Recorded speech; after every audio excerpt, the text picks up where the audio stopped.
criança, com 6 anos de idade, eu morávamos com meus avós na Graça. E meu pai tinha um ateliê na casa, e menino curioso, hiperativo, eu descobri uma arma de fogo de um funcionário de meu pai na mala dele e fiz dela o meu brinquedo. Meus pais estavam sentados arrumando as gavetas do ateliê quando eu cheguei muito perto e eles se viraram. Eu apontei e atirei. Eu só me lembro do fogo na minha frente, do estampido e do sangue jorrando do rosto de meu pai.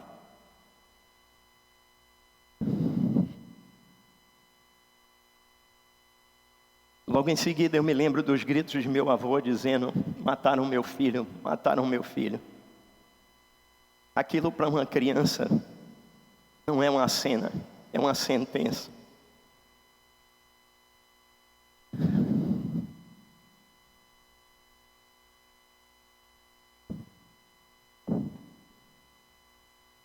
Coincidentemente, meu pai vinha fazendo uma série de máscaras.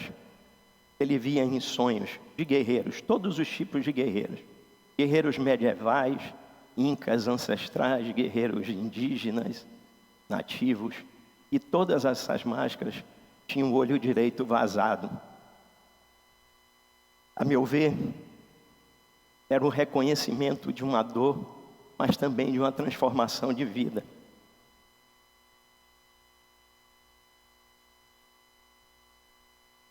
E naquele momento, eu fiz o que muitas mentes fazem para tentar sobreviver. Eu apaguei parte da minha memória da minha infância. Eu me lembro que no meu primeiro encontro, na minha primeira escola, o Pequenópolis, no final do ano passado, eu estava sentado com todos os meus colegas e ex-colegas, amigos, e todos lembravam dos professores, lembravam da parada de 7 de setembro, lembravam do teatro, das brincadeiras, das traquinagens, das paqueras. Eu não tinha memória de absolutamente nada.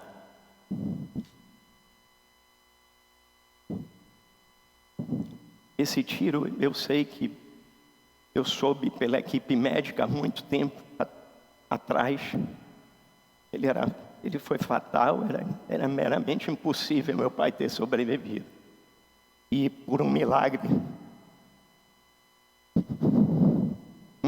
de Deus,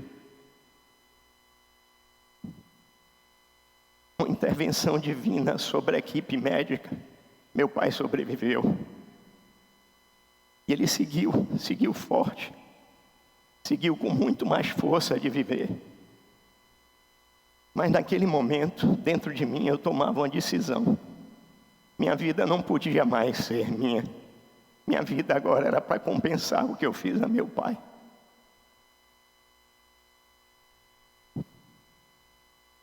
E assim eu cresci e me tornei mais do que um filho.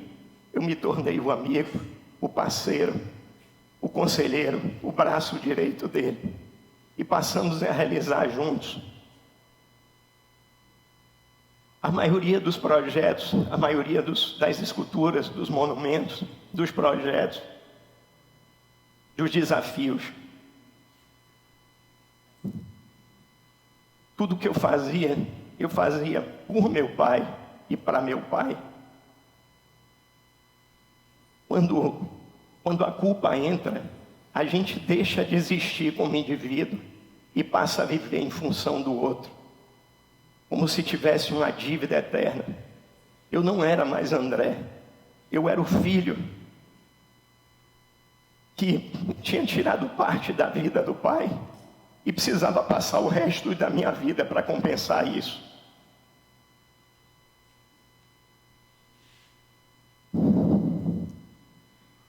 Desculpa.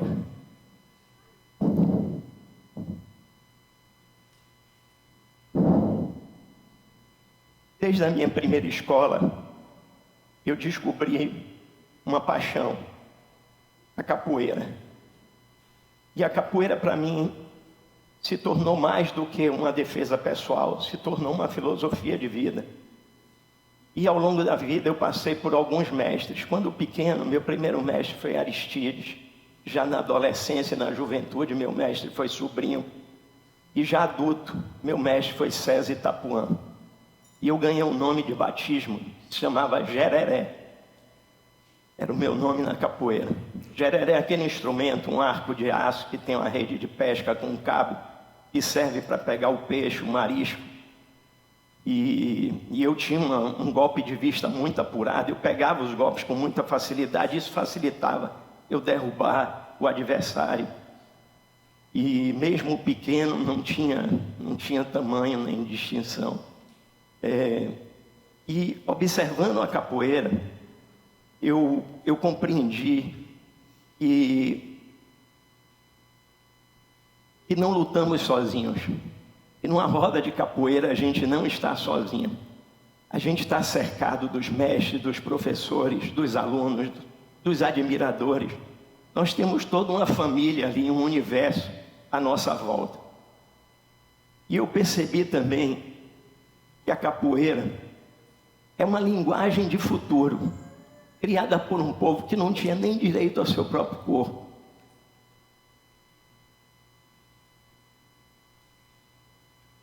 Meu pai era escultor, minha mãe era pintora, e eu praticamente nasci dentro de um ateliê de arte.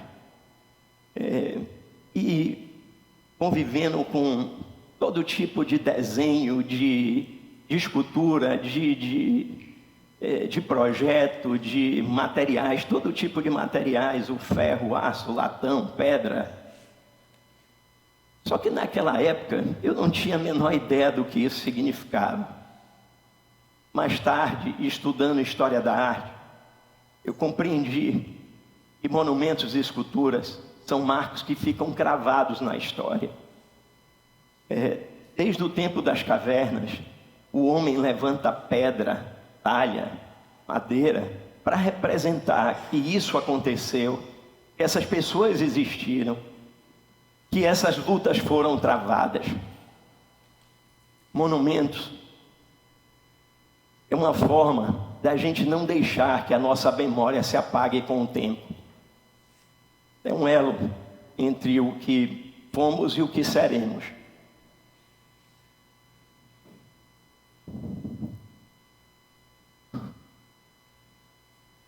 Dentro desse contexto, eu não conseguia entender por que Salvador e a Bahia ainda não tinham feito uma homenagem à altura a essa que eu considero uma das maiores manifestações históricas, culturais e sociais do nosso povo, que é a capoeira. Eu queria fazer uma obra que representasse todo esse universo. Foi quando surgiu a Arena da Capoeira, onde eu idealizei 4 arcos que fazem alusão aos birimbaus. Esses arcos se juntam, formatando uma cabaça. Essa cabaça contempla o templo e, ao mesmo tempo, a roda da capoeira, que é o elemento principal da capoeira. No seu entorno, nós temos os 10 maiores mestres de capoeira da Bahia, carregando toda a sua ancestralidade. E quando, através de 2 amigos muito queridos, eu tive a oportunidade de levar esse projeto ao prefeito da cidade, na época, ao prefeito, e eu senti e percebi que ele era uma pessoa muito sensível, de fé e, sobretudo, muito humana. Na mesma hora, ele entendeu e compreendeu a importância desse marco e desse monumento. E eu nunca me esqueço que ele virou para mim uma frase que ele me disse. Ele fez: André, eu não vou falar isso para te elogiar. Eu vou falar isso porque Salvador, a Bahia e o Brasil merecem essa obra, merecem esse marco e merecem esse monumento. E eu fiquei muito feliz nesse dia. Mas não foi fácil. Foi uma luta e houve muitos entraves e muitos impedimentos. A pandemia no meio do caminho. e a sugestão desse monumento ser implantado em outro local. Como baiano, minha família, eu sou católico, minha família é católica, e como baiano, eu admiro e respeito e transito em todas as religiões. E eu vou contar uma coisa aqui a vocês, eu nunca contei.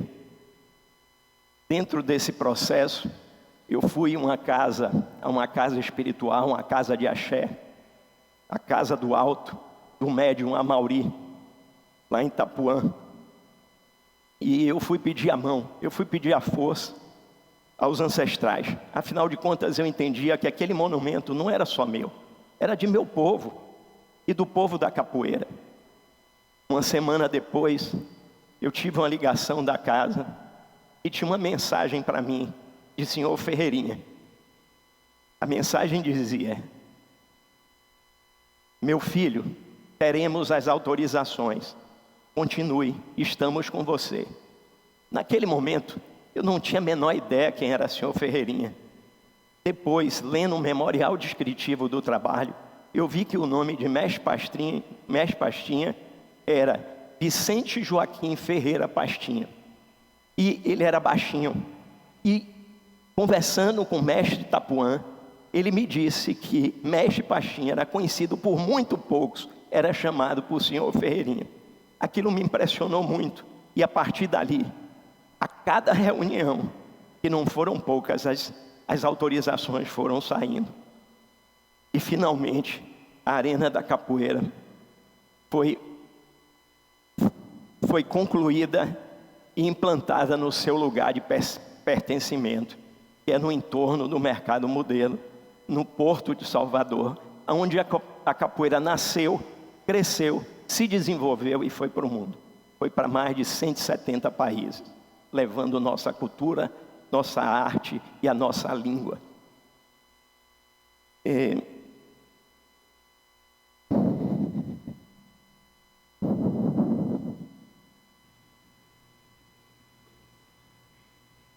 Durante muito tempo, eu carreguei essa história do acidente com meu pai comigo. Eu fiz terapia, eu tentei fugir, eu tentei me esconder.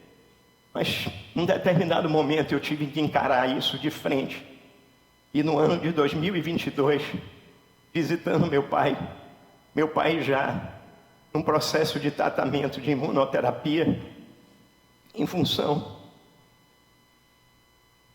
de um tumor maligno na via porta de entrada do fígado.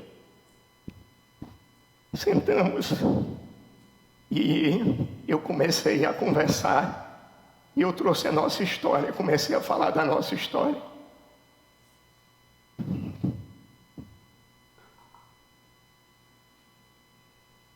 Do mesmo jeito que eu falava, eu chorava muito. E meu pai dizia: não chore, filho, eu sei.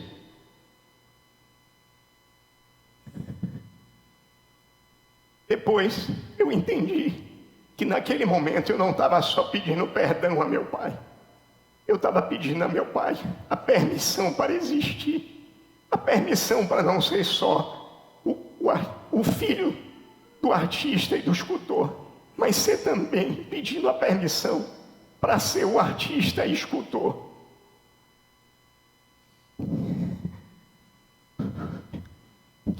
Desculpa.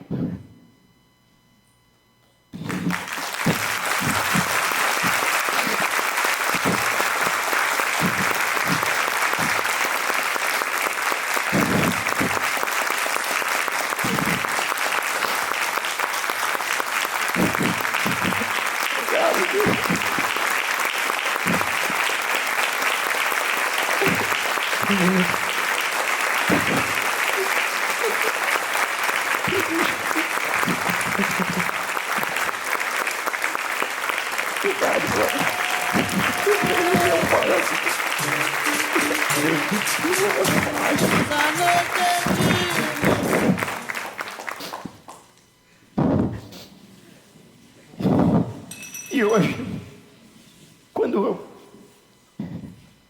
eu penso no tempo tema do TEDx, o futuro é ancestral.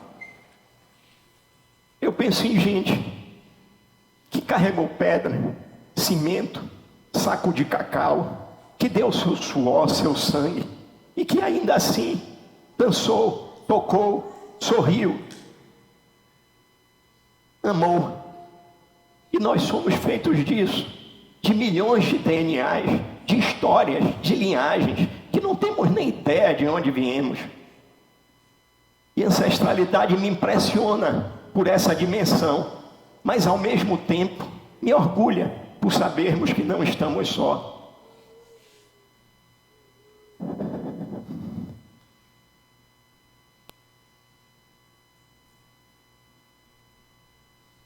E se eu pudesse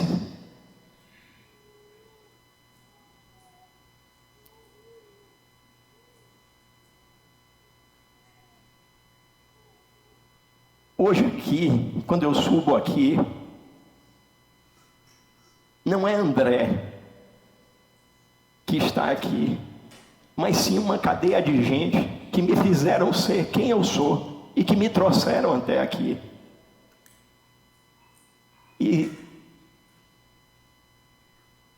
se eu puder compreender, entender o que eu aprendi até aqui, eu diria que a culpa nos paralisa no passado, mas a ancestralidade nos impulsiona para o futuro. E a arte é o elo entre esses dois polos. Durante toda a minha vida, eu vivi para me dedicar a meu pai, para salvar meu pai. Hoje eu vivo para honrar os meus pais, os meus ancestrais e o meu povo. E se eu pudesse deixar uma pergunta aqui para cada um de vocês, eu perguntaria: qual é a culpa que vocês carregam hoje, que podem se transformar no seu grande legado? Muito obrigado, gente.